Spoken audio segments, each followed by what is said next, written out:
सोनम को मलेरिया बुखार हो गया था, इसलिए उसके पापा अमरीश मच्छरदानी खरीदने जा रहे थे। सुनिए जी, ज़्यादा महंगा मच्छरदानी मत लाना।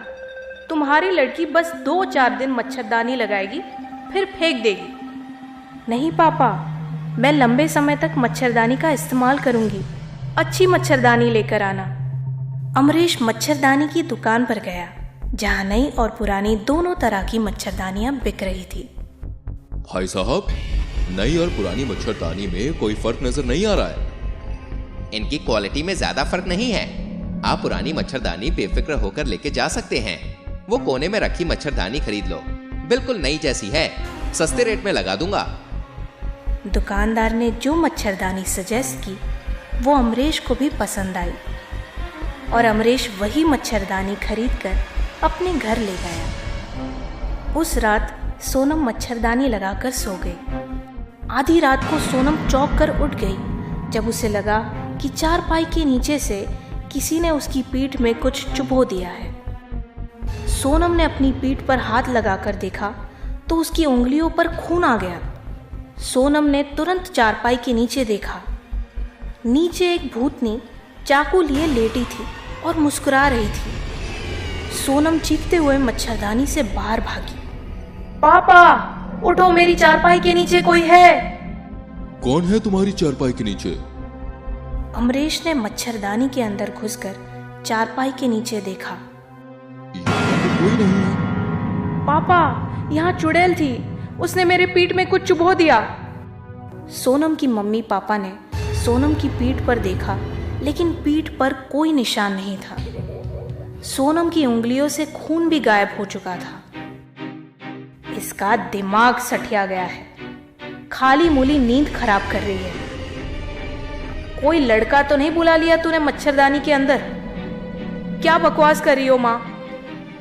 अब तुम दोनों लड़ाई शुरू मत करो, मुझे सुबह जल्दी उठना है। सोनम, जाकर सो जा, हम लोग भी सोने जा रहे हैं। सोनम मच्छरदानी में घुसी और बिस्तर पर काफी देर जागते रहने के बाद सो पाई। कुछ दिनों तक कोई घटना नहीं हुई। सोनम का मलेरिया भी ठीक हो गया। पापा, क्या अब मैं मच्छरदानी उठाकर रख दूं?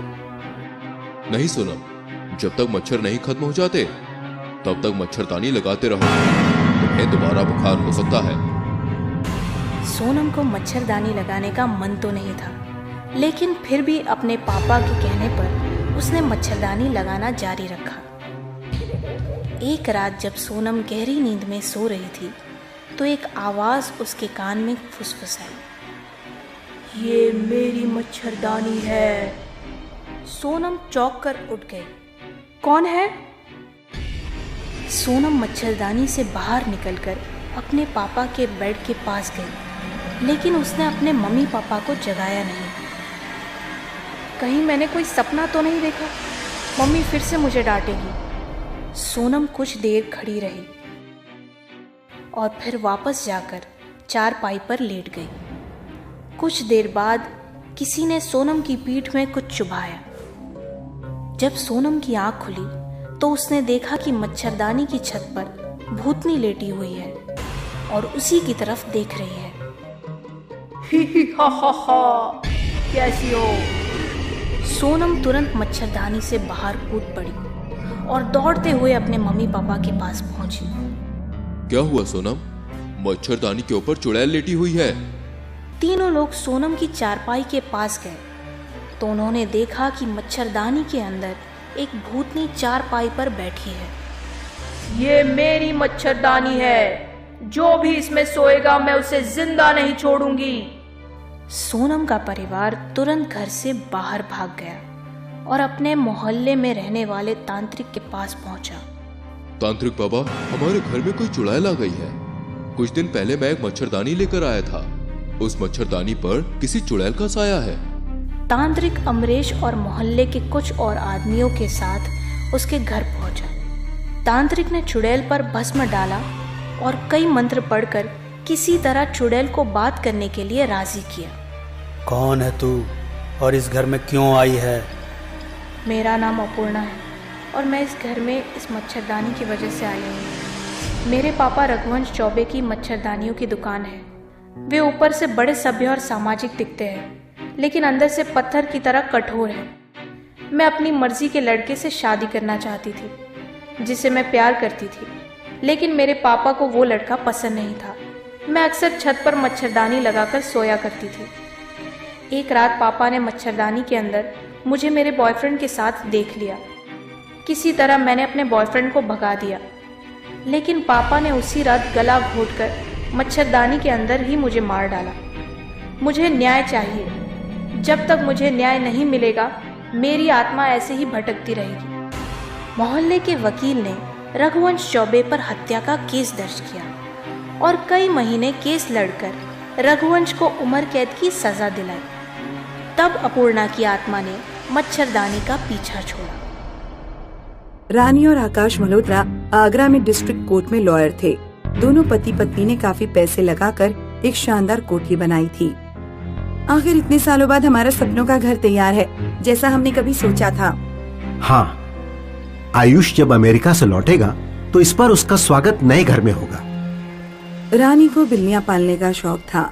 उसके पास 2 बिल्लियां थीं, एक काली और एक सफेद। आज जाओ चीनू मीनू, तुम्हारा दूध तैयार है। नई कोठी में कैसा लग रहा है तुम दोनों को? अच्छा लग रहा है ना? दूध पिलाने के बाद रानी दोनों बिल्लियों को ड्राइंग रूम में छोड़कर बेडरूम में सोने चली गई। कल ढेर सारे काम निपटाने हैं। सतीश गुप्ता, पूजा आर्या, मोहम्मद अंसारी, इन तीनों की केस की कल सुनवाई है। मुझे जल्दी सो जाना चाहिए। करीब आधी रात को रानी ने बिल्लियों के रोने की आवाज सुनी। आज ये चीनू मीनू को क्या हो गया है? वैसे तो ये इतना शोर कभी नहीं मचाती थी। रानी जब ड्राइंग रूम में पहुंची तो उसने देखा काली बिल्ली मरी पड़ी है और सफेद बिल्ली रो रही है। हे भगवान, चीनू को किसने मार दिया? आकाश, आकाश! क्या हुआ? देखो तो जरा, हमारी चीनू मरी पड़ी है। आज इस कोठी में हमारी पहली रात है। मैंने नहीं सोचा था कि हमारे इस कोठी में ऐसा एक्सपीरियंस रहेगा। घबराओ नहीं, हो सकता है कोई आवारा कुत्ता चीनू को मार कर चला गया हो। मुझे कल दिल्ली निकलना है, मैं सोने जा रहा हूँ। अगली रात आकाश घर पर नहीं था। रानी ने सोते समय सफेद बिल्ली को बेडरूम में टेबल के पास बांध दिया। रानी को नींद नहीं आ रही थी। वो बार बार आंखें खोलकर बिल्ली को देखती रहती थी। रात के 1 बजे रानी की आंख लग गई। बिल्ली के शोर से रानी की आंख खुली। रानी की चीख निकल पड़ी जब उसने देखा कि मीनू की गर्दन कटी पड़ी हुई है। कमरे के दरवाजे पर रानी ने किसी की परछाई देखी। कौन है? कौन है वहाँ पर? रानी बेड से उठकर धीरे धीरे परछाई की तरफ बढ़ी। उसने देखा कि कमरे से बाहर एक चुड़ैल खड़ी है। चुड़ैल की आंखों में लोहे की सरिया घुसी हुई थी जो पीछे उसके सिर के आर पार जा रही थी। रानी ने तुरंत दरवाजा बंद करके आकाश को फोन किया। आकाश, हमारे घर में कोई है, कोई आत्मा या भूतनी। उसने मीनू को भी मार दिया है। वो कमरे के बाहर खड़ी है। मैंने दरवाजा बंद कर रखा है। अरे घबराओ नहीं, मैं अभी फोन करके मनोज को वहाँ भेजता हूँ। आकाश ने अपने छोटे भाई मनोज को फोन करके कहा कि वो तुरंत कोठी पर पहुँच जाए। उधर कोठी में चुड़ैल दरवाजा पीटे जा रही थी। दरवाजा खोलो, दरवाजा खोलो! रानी ने दरवाजे पर टेबल लगा दी। तुम जो भी हो, प्लीज यहाँ से चली जाओ। चुड़ैल ने सरिया से दरवाजे में छेद कर दिया। रानी मल्होत्रा, मैं तुम्हें कुछ बताना चाहती हूँ। आखिरकार चुड़ैल ने दरवाजा तोड़ दिया और वो कमरे में घुस आई। मैंने तुम्हारा क्या बिगाड़ा है? क्यों मेरे पीछे पड़ी हो? क्योंकि एक औरत ही औरत का दर्द समझ सकती है।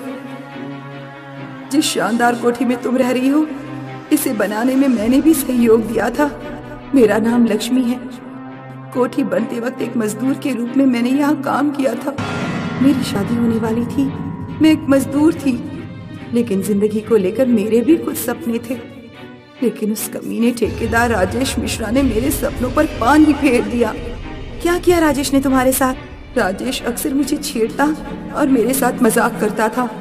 मैंने कई बार राजेश को मना किया कि मुझे उसकी घटिया मजाक बिल्कुल पसंद नहीं। एक रात उसने जानबूझकर सारे मजदूरों को कोठी से बाहर भेज दिया और मेरे साथ जबरदस्ती करने लगा। मैंने उसके गाल पर 2 थप्पड़ जड़ दिए। गुस्से में उसने जमीन पर पड़ी सरिया मेरे सिर पर दे मारी। उसने मेरे सिर पर सरिये से कई बार वार किए और मुझे मारकर इस कोठी के नीचे दफना दिया। जहाँ तुम्हारा ड्राइंग रूम है, वहाँ मेरी लाश गड़ी है। राजेश मिश्रा आज भी बेखौफ घूम रहा है। तब तक मनोज वहाँ पहुँच गया और चुड़ैल गायब हो गई। क्या हुआ भाभी? मेरे पास आकाश भैया का फोन आया था। अभी तक तो कुछ भी नहीं हुआ, पर अब होगा। कल सुबह उस ठेकेदार राजेश मिश्रा को बुलाओ जिसने कोठी बनाने का ठेका लिया था, और कुछ मजदूरों को भी सुबह लेकर आओ। मुझे ड्राइंग रूम की खुदाई करानी है।